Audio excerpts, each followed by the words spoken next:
Meanwhile, Democratic lawmakers wasting no time using today's Supreme Court decision to gain some political points. They were lining up like jets on a runway, declaring this is proof that the president is bungling the war on terror. Reaction now from Ann Coulter and, of course, the author of Godless, The Church of Liberalism, the most widely read book in all of the USA. Ann, good to have you.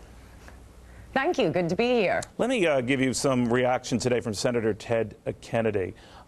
He was saying, and this decision is a stunning repudiation of the Bush administration's lawless behavior at Guantanamo. As we approach the 4th of July, it is entirely appropriate that the Supreme Court has reminded the President, Secretary Rumsfeld, that there is no excuse for ignoring the rule of law, even when our country is at war. What do you think?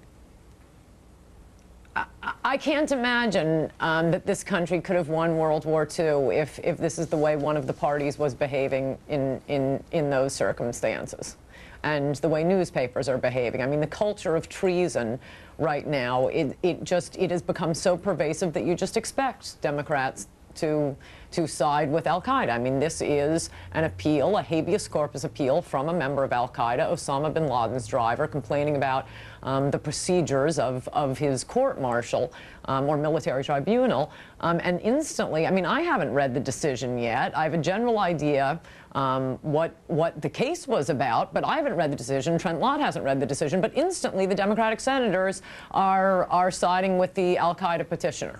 Do you think that this is going to put pressure on the president to shut this place down? From what I understand, and I haven't read the decision yet, it only came out today, and right. I've been kind of busy promoting a book. You have a book but out? From what I understand, from what I understand, it has nothing to do with that. It has to do with the procedures of the military tribunals. So right. I suppose the president could say, okay, no military tribunals, we'll just keep you there for life. I'm just wondering, Ann, the events we had earlier with the New York Times and releasing the terror network financing and how we're trying to track it down, and then this decision today, many have kind of coupled these events and said we're kind of ceding one to the bad guys. What do you think? Yes, I do think it's part of the culture of treason that the country had during the Vietnam War for the first time, but did not have at all during World War II. Because I haven't read the decision, not speaking specifically of the decision, but generally, the Constitution makes the president commander-in-chief. You do want, for normal laws and lawmaking and for rules governing American citizens, you do want checks and balances. You want to slow a process down. You want more innocent, or rather more guilty, to go free than innocent to be imprisoned. You're constantly erring on the side of not putting people in prison, of releasing the guilty.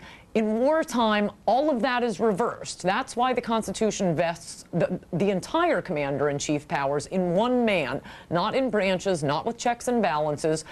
For the commander-in-chief powers, one man has that because you have to act quickly and decisively in wartime. And to have the Supreme Court second-guessing, rearranging military tribunals is about on the order of them coming in and disputing troop movements, or you know, when and where a daisy cutter will be dropped. This is part of the war, the military tribunals. I don't know the details of the decision, how the president can get around the decision, or whether he should simply ignore it, given that the Constitution makes him commander-in-chief and not the Supreme Court commander-in-chief. But let me ask you about that. But this sounds like a pretty serious decision. Okay, let me ask you about that, Ann. Let's say it was as big a deal as you have claimed it is, and other Republican senators, by the way, were echoing your exact point today, as was the president.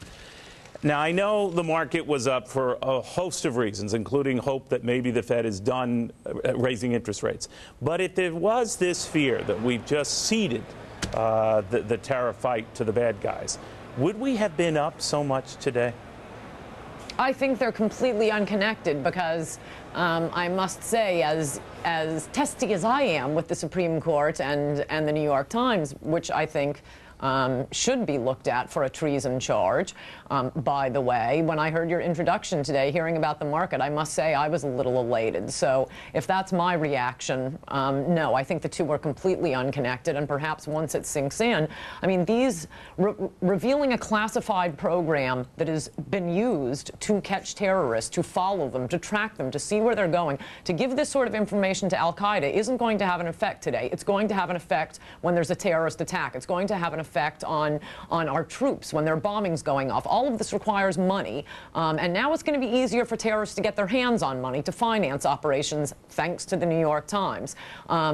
How, depending on how the Bush administration reacts and what precisely the Supreme Court decision held today on military tribunals, that's not going to help the war on terrorism. So no, I don't think the market will react to that today. Okay. I mean, senators, myself, we're all sort of casting about trying to figure out exactly what happened today. I don't think the market has incorporated it, but when there's another terrorist attack, the market will incorporate it. Okay. Well, you don't have to worry about the market. You got book royalties that are taking care of things. All right. Godless is the book. Ann Coulter is the author. Ann, good seeing you again. Thank you.